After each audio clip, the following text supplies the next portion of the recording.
Welcome to the Silverstone Technology Cluster's Ask the Expert podcast. I'm your host, Jeannie. The mission of the STC is to support advanced engineering, electronics, and software businesses, and we're always keen to share industry knowledge and insights. In each podcast episode, we sit down with seasoned professionals and industry leaders to uncover valuable knowledge, share real-world experiences, and explore smart strategies for navigating the challenges of modern business in advanced engineering. This episode is brought to you by TC Group, a leading firm of accountants and business advisors with offices in Northampton and Milton Keynes. Hi, and today I'm joined by Bruce Keir from TC Group. Hello. And Simon DeMade from House Percival. Thank you so much. Pleasure. Nice to see you. Yeah, excellent. So before we get started, can we just start? I know that we've had you here before, Bruce, but welcome back. Can you just tell me a little bit about yourselves, how you got to your current roles, what your journey's been? Yeah. Should I kick off, Simon? Crack on, Yeah, Bruce. yeah. So I'm Bruce Keir, head of HR client advisory at TC Group. So I've worked in a sort of number of internal HR roles over the years, and then decided I fancied a bit of a shot at the consultancy world. So moved into that role coming up to 9 years ago now. Oh, wow. So and then I've been sort of leading the team from a consultancy perspective for the last 4 years, I believe. So yeah, it's flown by, gone very quickly. Good to hear. And from me, Yes, from you. Simon DeMade. I'm an employment partner at House Percival, so we're a regional law firm in Northampton and Milton Keynes is kind of our patch, but we do have 7 offices across the region as well. I head up the Milton Keynes office. I'm an employment law specialist, so our clients generally range from big multinationals with 10,000, 15, 20,000 employees, but also smaller SME clients with, maybe 100, 200, 300 employees. The stuff that keeps me busy day to day would be dealing with complex grievances. Okay. Seen a real increase in those, particularly with the advent of AI. I'm sure you're seeing the same, exactly Bruce. The same, yeah. Also complex whistleblowing claims, and these things are tending to lead to much more complex employment tribunal claims and also multi-day employment tribunal claims. That's been a big change for us, hasn't it? Rather than, say, a 2-day unfair dismissal hearing, we might have now a 5 or 10-day complex whistleblowing or discrimination claims. So that's what's keeping me, my team and my clients busy at the moment. Oh, seems very busy. Great. Extremely busy. I think it's only going to get busier as well when we've got legislation changes coming to make it. Exactly. That's what we're here to talk about. Exactly. So we're here to talk about these changes in employment law. Look, there's a lot of noise around it. There's a lot of discussion. Just in the kind of simplest way possible, how significant are these changes for employers? I think they're probably the biggest amount of changes due to the volume of them, and I think the impact on the way that employers are going to have to manage their employees that we've seen for a very long time. I think I've talked about my sort of time in HR, and I don't think I've probably seen as big a shift. We've got a team across our 7 offices of nearly 30 employment law specialists. I think 2/3 of those were born prior to 1996, which was the last time we saw big fundamental changes sweeping through employment law. So it's as big, if not bigger, than 1996. So it's kind of all changed for the rest of our lives, or the rest of this government. Who knows, Bruce? yeah. Well, so it's very significant, obviously, is the answer. So, I mean, from April, we've had statutory sick pay become payable from day one. Yep. I mean, what does that look like in practice for employers?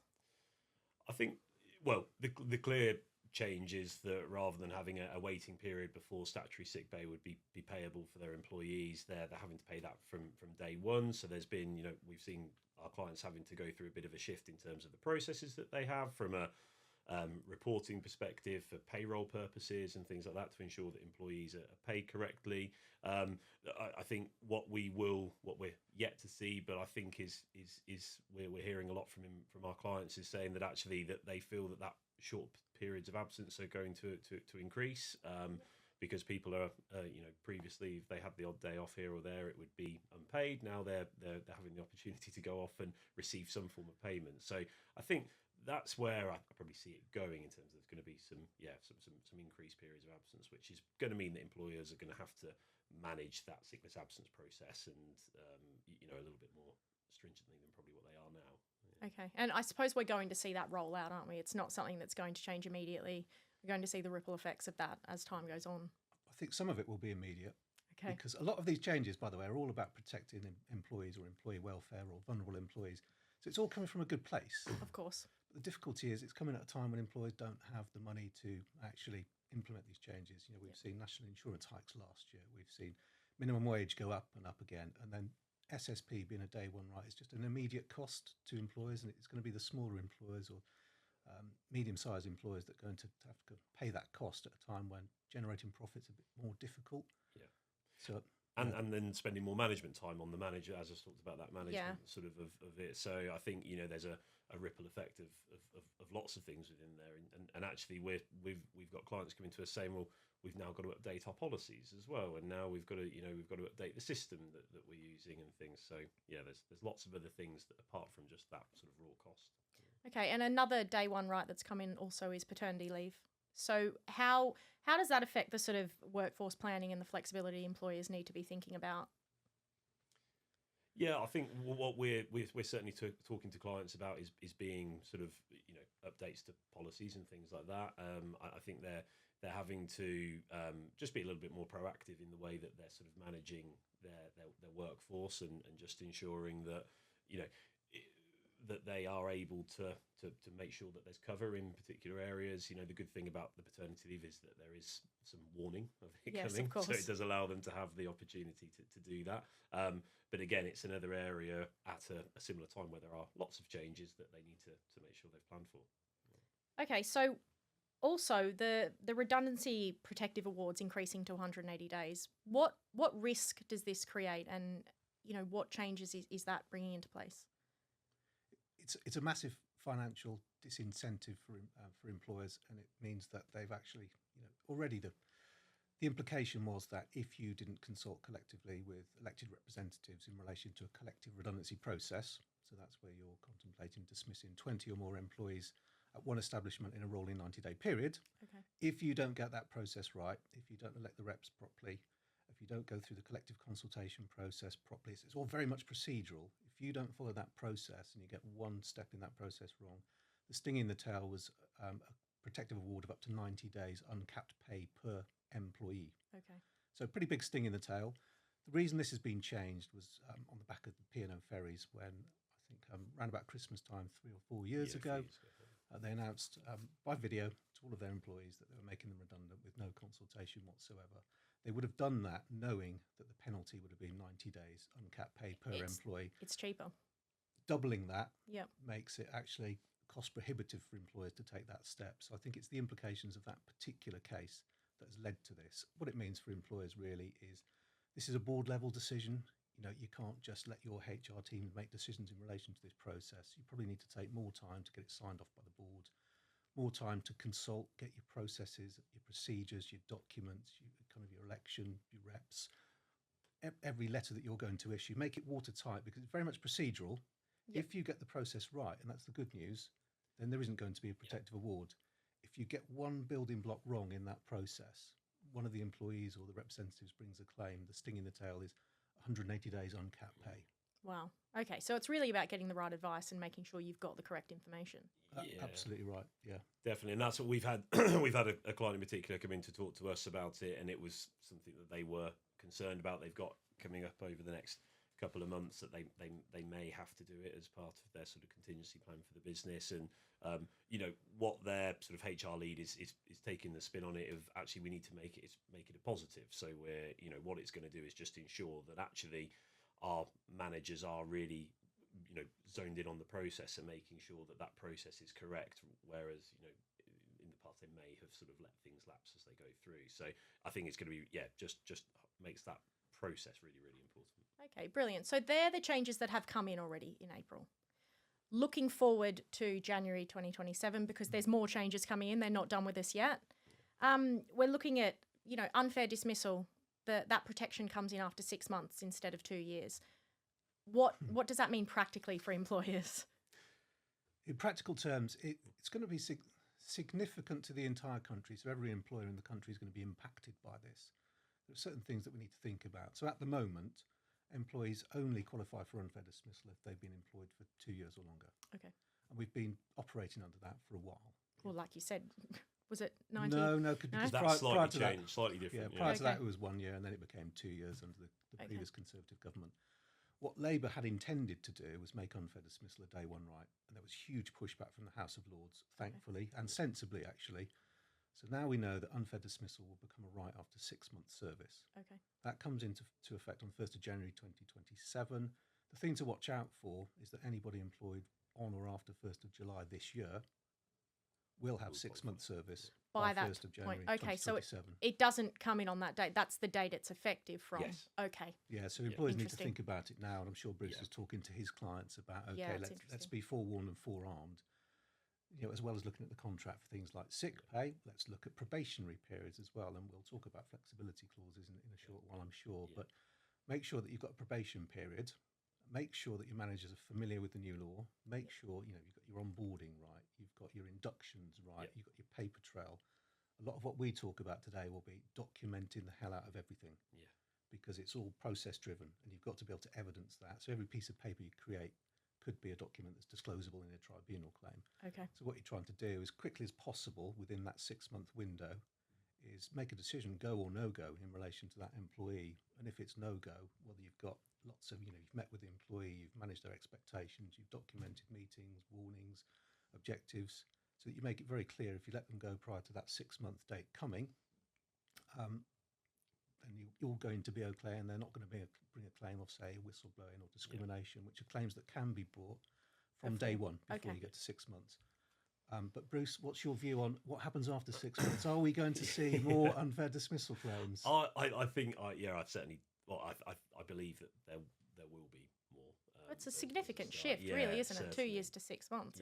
Yeah. I think probably just to feed back into some of the stuff that Simon's saying around some of the stuff that we're talking to clients about actively now, actually starting way back in the recruitment sort of process. So making recruitment processes tighter to ensure that you're trying to, the purpose of any recruitment process is try to get an understanding of the performance of the individual when they're actually there and working, and are they suitable to be able to do the job. So we're actually going back to a lot of the clients, going right back to, how are you evaluating the job that you need to be completed by an individual.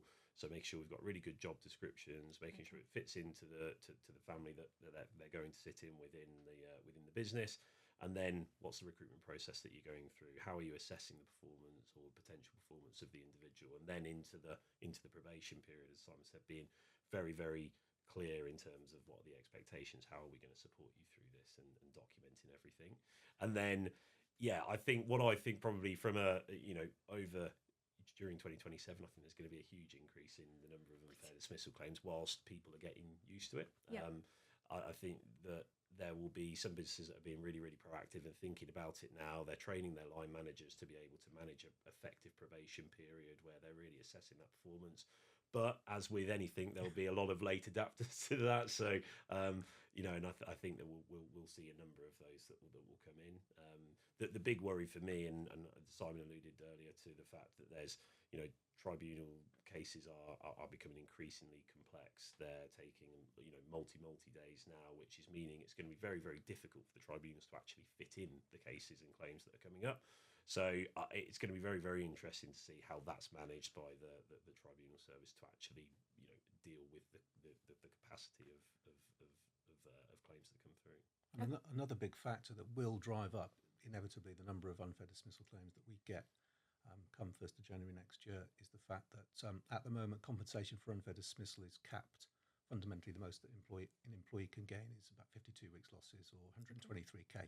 The lower of those two amounts. That's been really useful because you can manage expectations when you know that there's a cap. Mm-hmm. One of the trade-offs that the House of Lords did with the government is to say, okay, if we can have a 6 month qualification period instead of day one right for unfair dismissal, the government said we're going to want to take the cap off compensation for unfair dismissal. So theoretically, and it very much is a headline, because I guess what's the average unfair dismissal claim is probably only about £17,000, but it does mean it could be unlimited compensation. So if you've got some serious earners, could bring an unfair dismissal claim and recover hundreds of thousands of pounds, whereas at the moment it's capped at 123,000. I mean, that's really interesting. And as well, Bruce, coming at it from the angle of make sure your recruiting's right, because I'm sure so many people don't think about that. But that's the process where actually you can maybe identify whether it's a good fit or whether it's not, and making sure that everybody knows what's expected of them. I think that's a really good way to look at it, and there's a lot of support there for that as well, isn't there? Yeah, absolutely. And as I say, that it's something that me and the team are constantly speaking to people about at the moment. But almost then trying to turn it into that competitive advantage piece. If we're going back and you're doing those things really well, you're going through that processes, you're going to recruit better, and Yeah. and actually you're going to save money. You think about the cost of recruiting somebody if you're going through an agency, or even if you're recruiting yourself, the time that it's taking. It, Trying to turn it into that spin of trying to make it more positive in something that is going to be quite difficult. But yeah, it can be a real strategic advantage for the business if they're able to get better quality of people in. Okay, and something else that's set to change in 2027 is the dismissal and rehire. Yep. What's the change there? What do employers need to understand about that change? Yeah, I think it's making the rules around sort of the fire and rehire sort of tighter essentially, and there's going to be the business, if they are considering doing that, going through that process, they need to follow a much sort of narrower scope of what you're able to do, and why you're able to fire and rehire essentially. So this is to do with changing terms and conditions of employment. And Okay. actually, you can do that in a variety of ways. One, the contract lets you do it. Two, the employee consents to it. Or three, you have to go through a process where you consult with the employee. If they don't agree to the changes to their contract, well, you would dismiss them, but offer them their job back on new terms and conditions of employment. Okay. So what the government are doing is clamping down on that. So if you try to change someone's contract of employment and they don't agree to it, and ultimately you dismiss them, that's going to be an automatic unfair dismissal. So it's a seismic change in the Employment Rights Act. We've not seen this before. There will be kind of a couple of exceptions to that, but fundamentally it's going to be very, very difficult for employers to change terms and conditions once this comes in. What we're saying, I'm sure, Bruce, you're saying the same thing, is when you're reviewing your contract, look at sick pay, look at probation periods, but also look at specific flexibility clauses. So what changes can you make in the contract in relation to things like pay, hours of work, overtime, commission? Do you have the ability to change those or flex those, or place of work, things like that, layoff provisions? If you don't have those in your contract at the moment, update your contracts now in advance of the law changing come January, because it will be too late at that point to do it for your existing workforce. So it's a really, really big point, and I think employers are probably quite slow to react to that. I mean, I think we've already touched on this a little bit, but all of these reforms, what do they tell us about our current government's approach to employment law?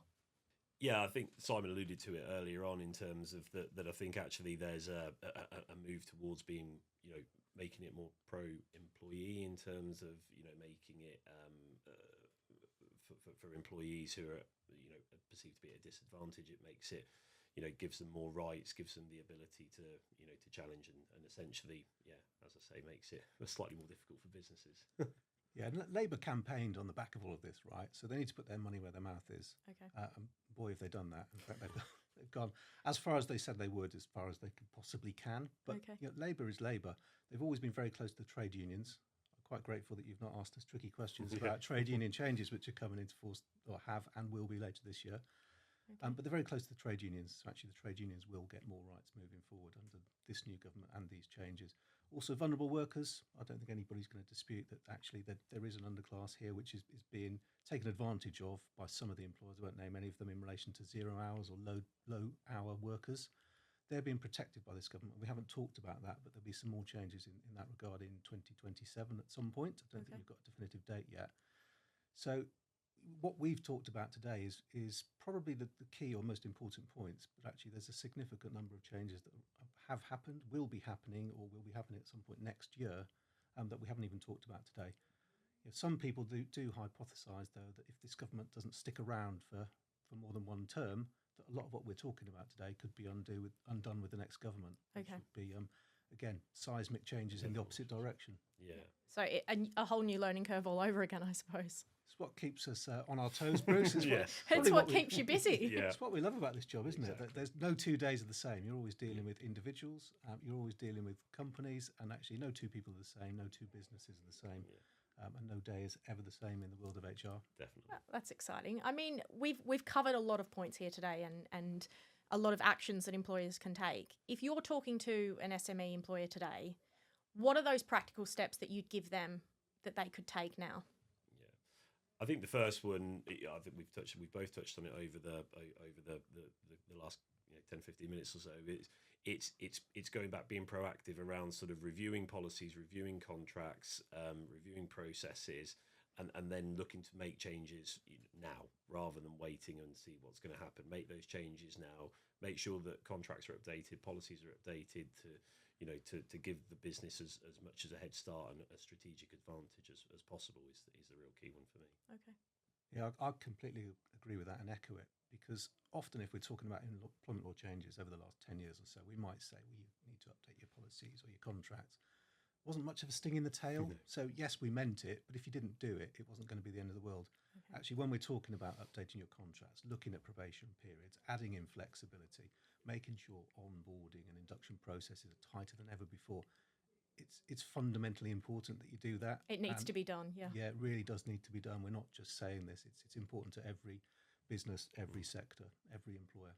So, in order to navigate the next few years of these changes, because they are rolling out, as you said, is that the mind shift that our employers need to take? Do they need to take that shift to be proactive and to actually make those changes instead of just talking about them?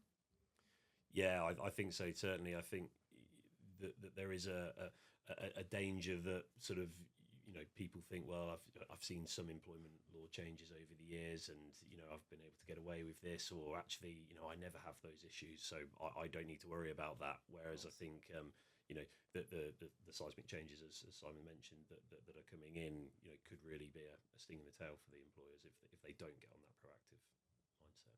Yeah, the shift I've seen in my career is HR used to be a bit of an afterthought. You might get a call on a Friday afternoon saying, well, I've just sacked this employee. What do I do next? Yeah. We are 20 years down the line from that. But actually now what we've seen in the last few years, and absolutely as of now and as of early next year, kind of people in HR is a boardroom discussion. Senior people need to be making decisions with full visibility and transparency over the impact of their organisation. So we're not just talking to HR practitioners out there, we're talking to CEOs, FDs. You've got to have this at the top table. These are boardroom discussions now. Wow, that's really interesting, that shift, isn't it? Yeah. And we've also seen these legislations all coming in. Simon talked about actually really complex cases that are coming in. We've got these alongside the sort of the blast of AI as well coming, which we're seeing extremely complex things coming through, and actually a very similar pattern for most cases as well. So that I think that's a whole separate episode there, Bruce. So let's end on a high then, Bruce, and say actually you can use AI for the power of good. So a lot of what we've talked about, particularly in the SME market, with higher expectations, more monitoring, more quality management, more procedures, more documentation. A lot of that can be governed with good AI moving forward, and we're already seeing some of our clients doing that, because otherwise some of the smaller businesses or the SME businesses won't be able to afford to do this. Yeah. So AI will give them the tools to do that. Oh, that's really interesting. Yeah.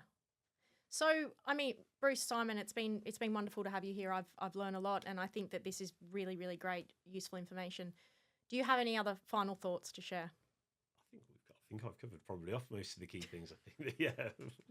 One top tip when it comes to probation periods, everybody talks about 6 months because that's the new one, fair dismissal qualification period. We are saying to our clients, think about putting 5 months in max, or 3 months with a right to review for 2 months. Okay. Because if you get right towards the end of that 6 months, you might run out of time. And by the time somebody has got to within 1 week of that 6 month time limit, their statutory notice will carry them over and they will have 6 months service and therefore the right to claim unfair dismissal.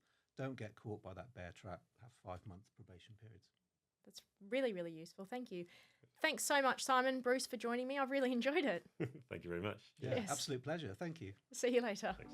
That's it for this episode of Ask the Expert.